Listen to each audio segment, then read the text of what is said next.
So, hello everyone, welcome back to my channel. So, today we are going to cover dictionary, sets, and conditional statements as well. Okay, so start from the dictionaries. Dictionary is a collection of key value pairs. Okay, and you can see the syntax here.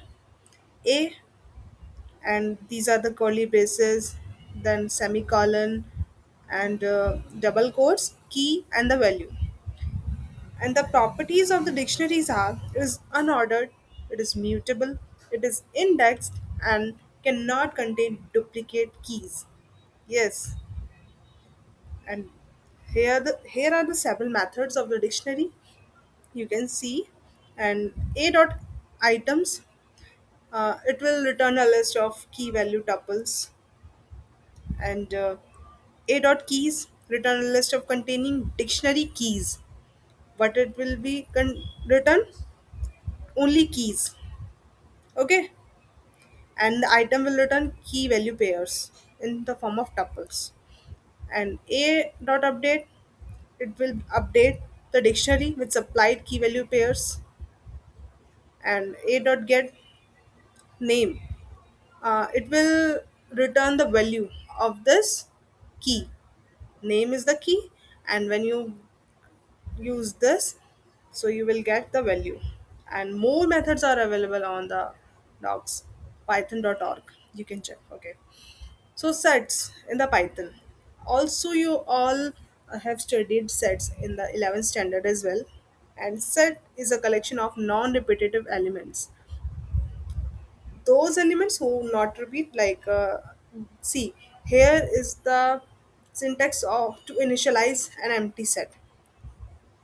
Okay, and as you can add the elements in a set by this. Okay, the properties of the set. Sets are unordered, uni-indexed and means cannot access elements by index. There is no way to change items in set. Sets cannot contain duplicate values. Okay. Operation. What are the operations you can put on the sets? The same length by which you can find out the length of the set, and by remove you can remove the element from the set by pop. Okay, you can pop the element. By clear you can make the set empty. By union you can combine another set with this set, so it will return a new set which is the combination of both. Intersection with another set will give you the item which is common in both the sets. Oh, see the diagram here, Venn diagram. So R2 is the common part of R1 and R3, and that is a sign of intersection. That is a sign of union. Okay, R2 is what in both intersection of A and B, and R1, R2, R3, A union B, R1, R3. I don't know what is this. R1 is A minus B, and R3 is B minus A. Got it? Okay. Now have a look on the practice set. So move to our programs, VS Code. Okay. So the what the first problem says, write a program to create a dictionary of Hindi words. Good. With the value of their English translation, and user provide an option to look it up. We are going what we are doing. We are creating a dictionary which contains Hindi words. Okay, Hindi.dict, Hindi words are contained and with their English translation. As we made a dictionary of words, and user will input that Hindi word, then he will get what, the value. Value is what, the translation of that word. Okay, and by which function, get, by get function we get the value. And write up next question is, write a program to input 8 numbers from the user and display all the unique numbers. How? We know Sets are known for its uniqueness because it contains unique numbers. Okay, so we will initialize num as a set. We will loop because we have to take input 8 numbers for I in range 8. Then we take the input, okay, and then we typecast. Then we add a in num. Then we print num. So the output we get are unique. Why? Because we initialize num with set. Uh, Set is a collection of unique numbers. What will be the length of the following set? Okay, we have to tell the length.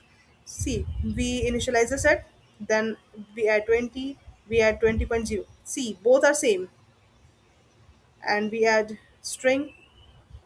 After that, when we use length function to find the length, when we print, so what we get? We get only 2 because these both are same, and we get output only 2. Now, create an empty dictionary. Allow four friends to enter their favorite language as value and use key to their as their names. Assume the names are unique. Let's have a look. How can we solve them? First of all, initialize a dictionary. Create an empty dictionary. Then we uh, we allowed four friends. Okay, na? So we loop I in range 4 up to 4. Then take input of the name and the language of the four friends, and this by this way we put the name and the language, uh, see, dict name and the language, and then we print, so we get our desired output. Okay,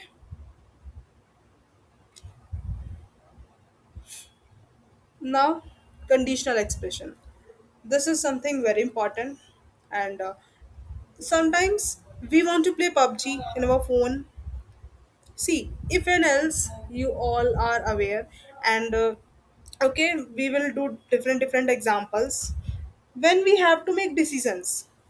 Like if my age is more than 18, so it will print yes. If not, then it will not print. And not only if and else are present, also elif is also present. If there are more conditions than two, like in this we will do different example. I will show you after in the practice session. Okay, relational operators. What are those? This is a sign of equals, greater than equals to, less than equals to. Logical operators. In Python, logical operators operate on conditional statements. See, and true if both operands are true. You guys know or not? You know not truth table how to make that. True if both operands are true and else false. Or true if at least one operand is true. If one value is true, then the whole value will be true. In and both must have to be true. And in not, it inverts true to false and false to true. And elif, see, elif is the like if if if this not matches the condition, then will this continue. If this not, then this, and the last is else.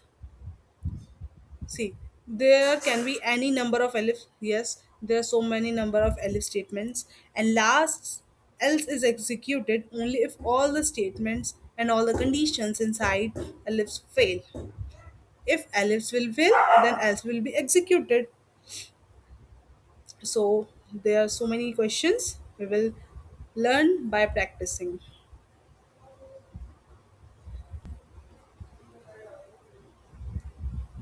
See, write a program to find the greatest of four numbers entered by the users. So first of all, what will we do?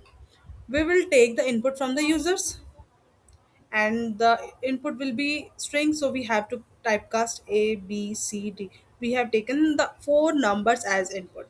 Now what will we do? We will check. which number is greater.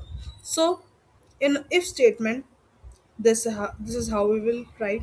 If A is greater than B, this is what? And let me tell you how. If A is greater than C and A is greater than D, these three conditions must have to be true to give the output true. If this will be false, then the loop will not continue. I mean, this will not execute. After this will line will execute. Okay, and means both all the inputs have must have be true. If or is written here, then any of the condition is true, then it will be execute. But if any of the condition is false here, then it will not execute.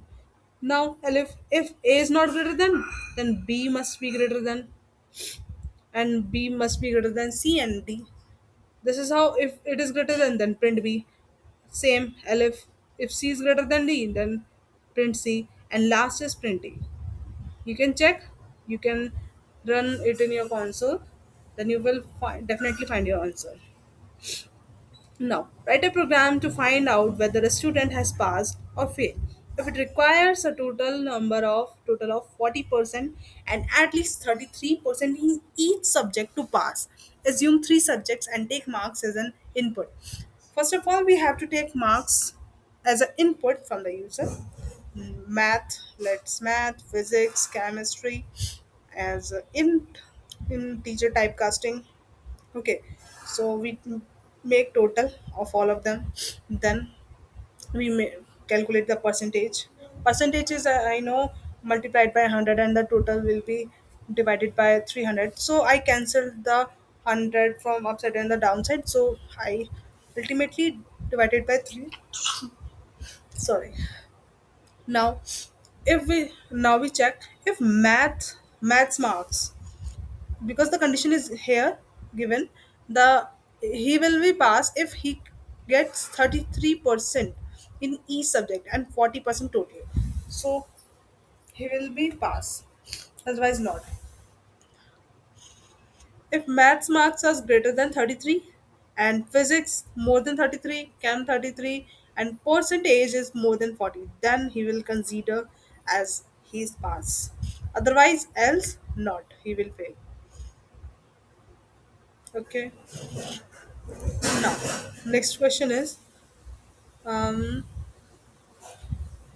a spam comment is defined as a text containing following keywords: make a lot of money, buy now, subscribe this, click this, write a program to detect these spams.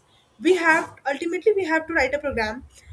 We know a lot of messages we get by subscribe this, click this, make a lot of money. So this type of keywords we found in the spam comments. So we have to detect them.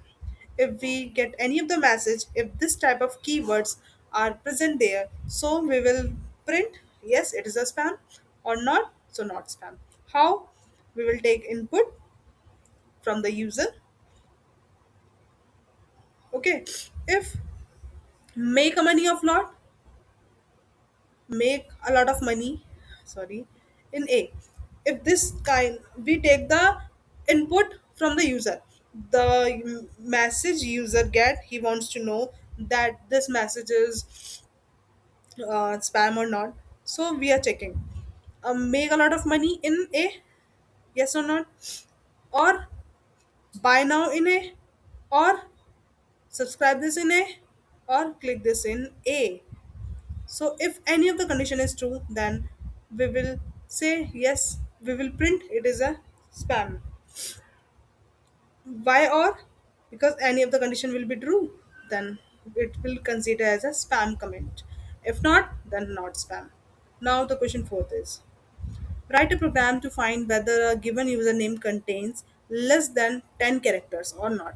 So we have to take input from the user, then we will find the length of a by length function. If p is greater than 10, then we will what will we print? Yes, it contains more than 10 characters. If not, then we will print no, it does not contain more than 10 characters. Now, the next question is write a program which finds out whether a given name is present in a list or not. So, we have a list, we taken the input from the user, we will check A is present in the list 1 or not. If yes, so it will print yes. If not, it will print no. Now, question 6 write a program to calculate the grade of a student from his marks. From the following scheme, if the marks fall under this category, then it will excellent grade. If this, then A, B, C, D. Okay, so we will input the marks from the user, then we will check if marks are greater than 90 and marks are less than 100 and is important. Both conditions must be true. Then if the conditions both true, then it will enter inside this. One more thing I want to tell you, in this in Python, indentation is very important. If I don't make indentation, like I don't make any space in print, so it will cause an error. Okay. Same elif marks are fall under this category, so print A. If this category, then B, then C, then D, and last F. See. Now, question 7 write a program to find out whether a given post is talking about Harry or not. So the post is yesterday I meet someone who was very smart and his name is Harry. So if Harry in post, print yes. If not, print no. So we will get yes. So this is all about if else. And you guys can practice a lot of questions from lead code, and there's so many resources present, and I will try to share much more content with you. Okay. In the next session we will cover the loops. So keep learning, keep shining.